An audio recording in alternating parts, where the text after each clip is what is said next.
I want you to apologize to her, he said, voice low but sharp enough to cut through the dinner table's quiet. His hand rested protectively on her shoulder, his so-called best friend. Everyone stared. I swallowed hard, the words refusing to come. My name is Lena Hart, I'm 31. And if you think you know how this ends, stay tuned. Have you ever realized mid-conversation that your marriage was already over, that the apology they wanted wasn't for peace, but for power? That night I said nothing, just nodded quietly, pretending compliance. His best friend, Maya, smirked, the kind of smile that feeds off humiliation. She leaned in and whispered, "Good girl." My blood turned cold. I spent the rest of dinner in silence while they laughed about boundaries and emotional maturity.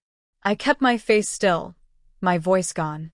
But in my chest, something ancient and calm began to wake. Not rage, not hurt, but precision. When we got home, he followed me into the kitchen, loosening his tie. "You could have at least looked sorry," he said. I looked up slowly. "You want a performance?" He blinked. "Excuse me?" "An apology that sounds perfect," I continued softly. "Like something you can tell her later, to prove you can still control me." He frowned, sensing danger, but too confident to step back. "Fine," I said, voice smooth as glass. "I'll apologize." He smiled, relieved, stupidly. But I wasn't planning an apology. I was planning a reveal. Because the one thing he'd forgotten was who handled all our finances, who knew his secrets, and who'd saved every screenshot of every late-night message to Maya. The game was about to change, and I never lose at my own rules. The next morning, I replayed his words in my head. Apologize to her. The tone wasn't just controlling. It was possessive, territorial. Like he wanted me to kneel. Maya had always been a shadow in our marriage. The kind of woman who texted at midnight, laughed too loud at his jokes, and always needed advice about her love life. Except her love life had my husband written all over it. So, I decided to play it differently. That evening, I texted Maya directly. "Let's meet for coffee tomorrow. I'd like to talk, woman to woman." She agreed instantly. Of course she did. She thought she'd won. The next day, I arrived early, calm, dressed in pale blue, the color of peace. When she walked in, she smiled like she owned the place. "Didn't expect you to reach out so soon," she said. I smiled back. Neither did I. For 20 minutes, I listened. Listened to her twist the story, how I was too sensitive, how he needed a softer space to talk, how she was just protecting him from stress. And then I slid my phone across the table. On screen, a compilation of screenshots, his messages to her, her replies, timestamps, photos. She froze. "You wanted an apology," I said softly. "Here it is." Her face drained of color. You've been spying?" "No," I replied calmly. "I've been documenting. You both made this easy." I stood up, gathered my purse, and whispered, "Tell him he'll get my apology right after he opens his email." Because in that inbox, timed to 3 p.m., was a forwarded chain. Every message, every receipt, CC'd to our marriage counselor. The apology had just gone public. By the time I got home, the storm had already started. His car was in the driveway, the door wide open, his voice echoing through the house. "What the hell did you do, Lena?" I set my purse down quietly. "I did exactly what you asked. I apologized." He slammed his phone on the counter. "You humiliated me in front of our therapist. You made me look like some kind of cheater." I tilted my head. "You are one." He froze, eyes narrowing. "You've lost your mind." "Maybe," I said calmly. "Or maybe I just stopped pretending not to see what's been in front of me for months." He ran a hand through his hair, pacing. "You can't just ruin my reputation like this." "Funny," I said. "That's what betrayal feels like, something you can't control." The silence between us cracked like thunder. He tried to soften, shifting to his favorite tactic. "You're overreacting. You always twist things." I was just being kind to her. "Kind doesn't require secrecy," I said, stepping closer. "And it doesn't come with deleted messages." He opened his mouth, but nothing came out. Then I dropped the next card. I've already spoken to our lawyer. The joint account is frozen. You'll get the papers tomorrow. He blinked, stunned. You're divorcing me over this? No, I said quietly. I'm divorcing you because you made me apologize for your guilt. He stood there, small, cornered, desperate. I grabbed my coat, the air thick with disbelief. Oh, and tell Maya. She might want to start job hunting. HR doesn't love emotional mentorship at work. I left him standing there with nothing but silence and shattered control. The game had changed. And this time, he wasn't the one moving the pieces. The next morning, I woke up to a dozen missed calls from him, from Maya, even from his mother. I didn't answer a single one. Instead, I packed a suitcase, brewed coffee, and sat by the window, watching the world go on as if nothing had happened. But inside that house, everything had shifted. At 9 a.m., I walked into our lawyer's office, calm and deliberate. Are you sure about this, Mrs. Hart? He asked gently, flipping through the file I'd sent him the night before. Completely, I said. I've already backed up all evidence, messages, call logs, even the company records showing he used our joint funds to cover Maya's trips. The lawyer nodded.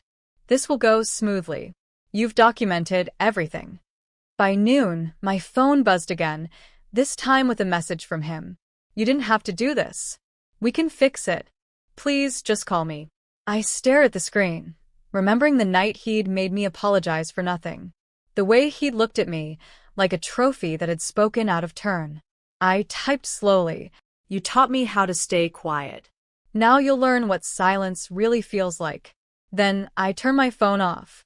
That afternoon, Maya's name began trending online, a leaked email thread showing she'd been using company money for travel coaching sessions. I didn't leak it. I didn't have to. The truth has a way of finding daylight once the lies start breaking apart. By evening, the HR department issued a statement. By night, she was suspended. And by morning, my husband was alone. Reputation cracked, career questioned, and marriage dissolving. He wanted me to apologize. Instead, I made him answer for every word he ever said. By the end of the week, his perfect facade had shattered completely. The man who once corrected my tone at dinner was now begging in broken sentences. He showed up at my office lobby, eyes hollow, tie crooked, holding a single white rose, as if symbolism could rewrite history. Lena, please. You've made your point. Don't destroy me. I stood still, every memory of his humiliation flickering through my mind. The dinners, the subtle insults, the night he made me apologize. And then I said quietly, You destroyed yourself. I just stopped cleaning up after you. He tried to reach for my hand. Maya's gone. She moved to another city. I've lost everything. Doesn't that make us even? I looked him straight in the eyes. You don't understand.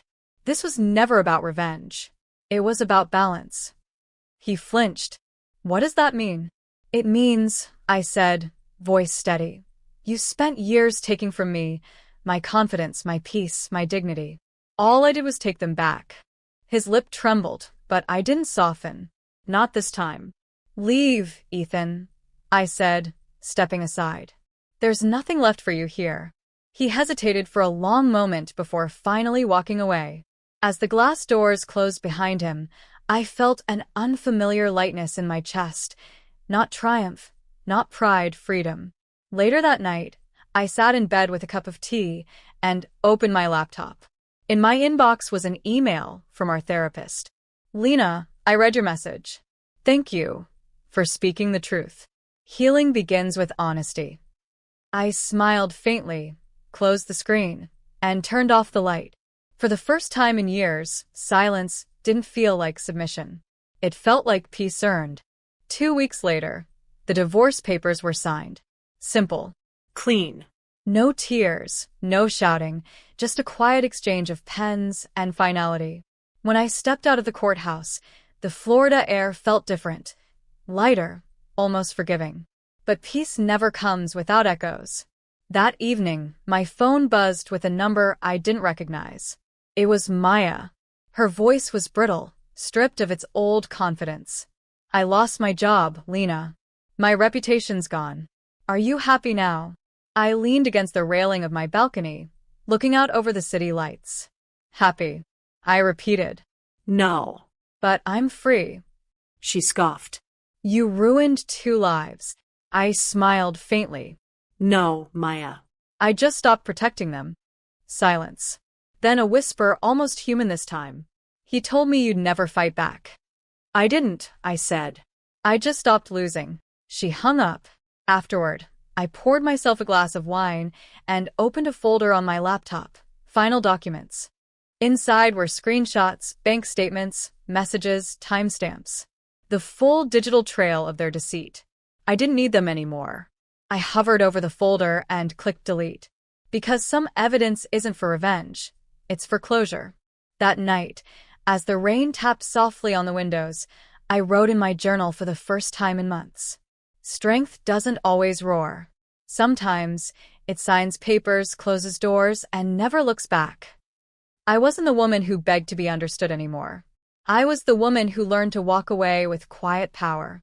And for the first time since I met him, I realized something profound. I didn't lose a husband. I just shed a cage. 3 months passed, and peace became my new rhythm. My mornings started with quiet, just coffee, sunlight, and the gentle sound of life moving forward. No yelling, no walking on eggshells. Just stillness. But one morning a letter arrived. Not an email. Not a message. A real handwritten envelope, the kind people send when they have nothing left but words. It was from Ethan. I'm in therapy. I finally see what I did to you. I don't expect forgiveness, but I hope you're happy now.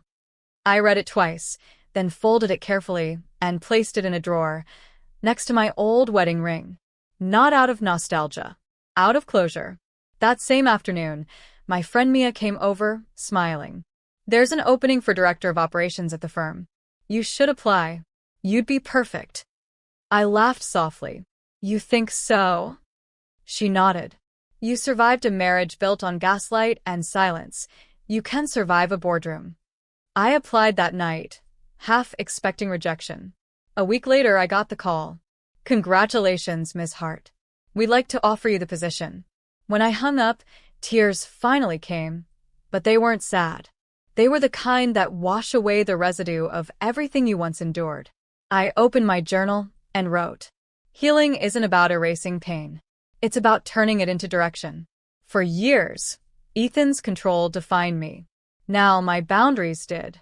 I wasn't the wife who apologized. I wasn't the woman who kept quiet. I was Lena Hart, unbroken, unstoppable, and finally free. The apology he demanded became the turning point I never saw coming. And the silence he mocked became my greatest weapon. A year later, I stood in front of a room full of women, strong, quiet, brave, as I spoke at a local empowerment conference. The banner behind me read, Rebuilding After Betrayal. I smiled, steady and sure. Sometimes the apology they demand, I said, is just their way of keeping control. But the moment you stop explaining yourself, that's the moment you start living. The audience was silent, listening, breathing the same truth I'd once been too afraid to speak. After my talk, a young woman approached me, clutching a notebook. I saw your article about setting boundaries, she said softly. It helped me leave a toxic relationship. Thank you. I held her hand and whispered, You did that yourself. That night, I drove home with the windows down, the city lights passing like memories I no longer needed to keep. My apartment was warm, filled with small reminders of my new life, flowers for my team, the framed photo of me at my first company award, and a single candle burning quietly on the table. I poured tea, opened my journal one last time, and wrote, Peace isn't the absence of pain. It's the choice to stop returning to it. Then I took out the last thing that connected me to Ethan, the letter he'd sent months ago, and fed it to the flame. The paper curled, blackened, and vanished, taking every remnant of apology, guilt, and regret with it. The fire flickered softly, reflected in the window like a heartbeat finally settling. I wasn't the woman who needed his validation anymore. I was the woman who found her own. And that was the only closure I ever needed.